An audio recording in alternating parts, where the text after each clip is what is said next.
Hi, today we're going to use the Skintific cushion.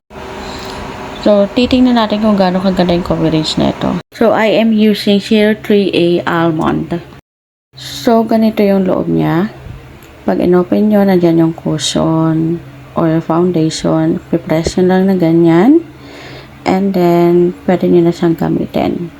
Nandiyan yung coverage. Oh, diba? Ang ganda.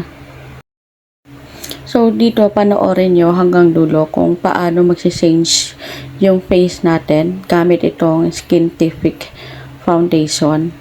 Kung gaano niya mapapakinis o mapapaglow yung ating face, makikita nyo hanggang dito sa dulo. Actually, ngayon pa nga lang nakikita nyo na kung gaano ka-glowing compare kanina nung nag-start pa lang yung video ko. So, technique lang dito para hindi mag-cakey, kailangan ipapat-pat nyo lang siya. Huwag nyo siyang yung parang pinupunasan ng towel. Ganyan. Kailangan pinapat lang siya. Like that.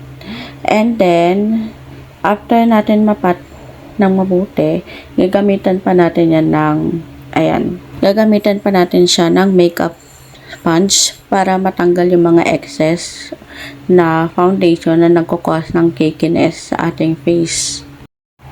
So, eto na yung kinalabasan ng ating makeup sponge and yung pagpapat lang ng ating foundation sa mukha natin.